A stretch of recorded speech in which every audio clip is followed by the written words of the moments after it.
You got traded, it wasn't nearly Yeah. done, so now it is. What's your thoughts on what you see with the roster?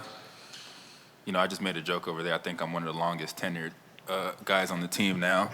But yeah, I think James Jones, he's been back there working, man. So it's I'm looking forward to the season. I think the roster is. I think we have a great combination of guys, and I think there's a lot of different lineups that we can throw out there, depending on what the other team is doing, and or depending on what look we're trying to give. So I think it's going to be an exciting year, fun year.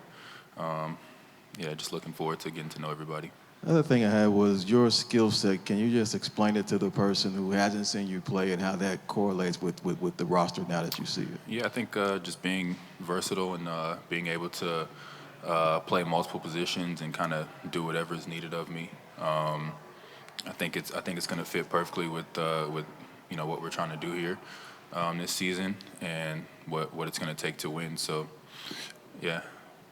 Chimezie, Kellen Olson, Arizona Sports. Nice to meet you. Welcome Nice to to the meet you. Valley. How much did it help your game last year to be in an environment like Sacramento where they were taking that next step and really were causing problems across the league?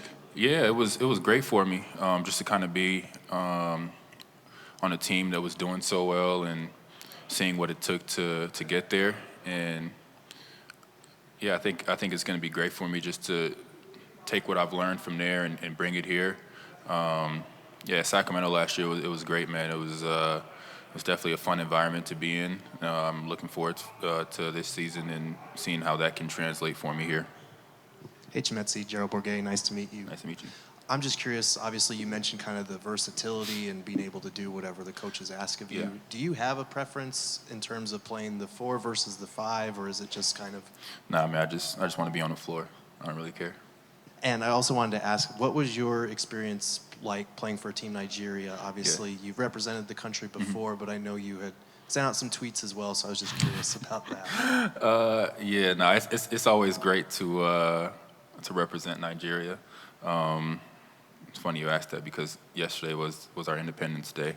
Yeah, it's always great, and obviously my tweets are I'm just trying to bring awareness to just some things that I feel like could be done better. But at the end of the day, man, I'm always going to show up and I'm always going to go play anytime my name is called.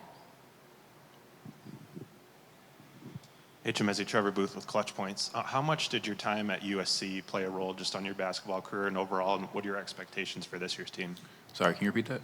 How much did your time at USC affect your basketball career? What do you remember most from there? And what are your thoughts on USC's team this season? Yeah, I think my time at USC was great. It really gave me a chance to kind of learn from some really high quality coaches in Andy Enfield, Jason Hart, Tony Bland, Chris Capco, Kevin Norris.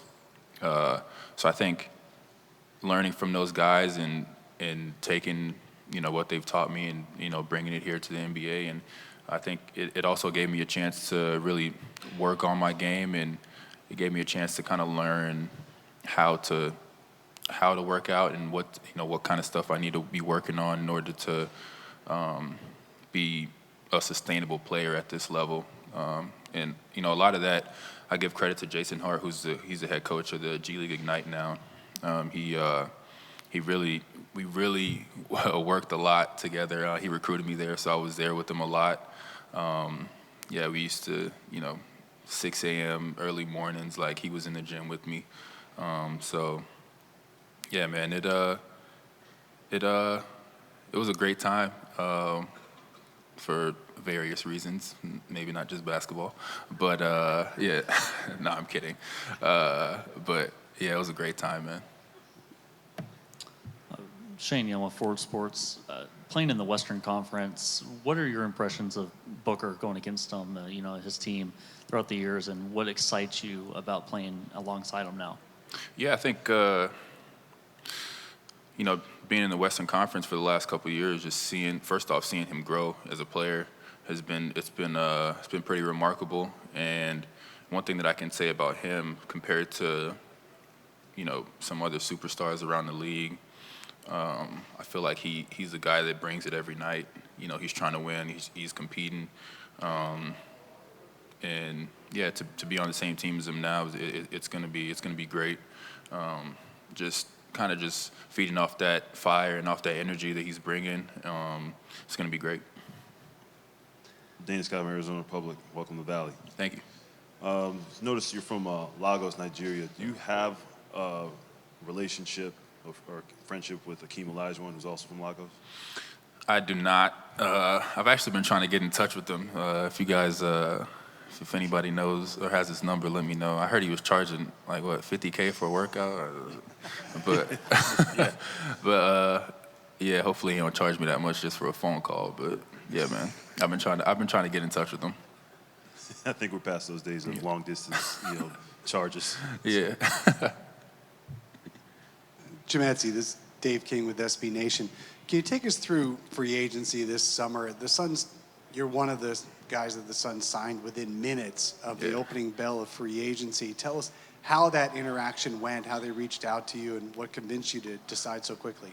I mean, I talked to James, I talked to Frank, and I feel like the challenge of coming here and being on TV every night, being around these great players, and I'm not just talking about the top three, the big three guys. When I say great players, I mean like the other guys that were signed to, the Cadas, the Drew Eubanks, Josh, all these guys that are here. I think being around them and having to compete and fight for a spot, because at the end of the day, like, I know I want to play.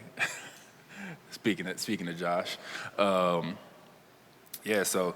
I think that challenge, it really excited me, and I wanted to be a part of something that I felt is, at the end of the day, it's going to be great. So I think that's kind of what kind of drove me to make that decision. Chimezie right here, Doug Haller with The Athletic. As far as making all this work, the chemistry, what's the key to all that? How long does something like that usually take to kind of figure itself out? Yeah, honestly, it depends. I think it depends on the group of guys that you have, and I think these guys that we have on this roster, I think we have a great group of guys, and a lot of guys have known each other from playing on the national team or whatever previous teams before. Like Josh, for example, like I've known Josh since 2019. We played on the national team together, so I feel like it's going to make it a lot easier, just for us to kind of mesh and everybody kind of start clicking at the right time. Thanks, Chimezie. Yep. Next up is going to be Josh Okogie.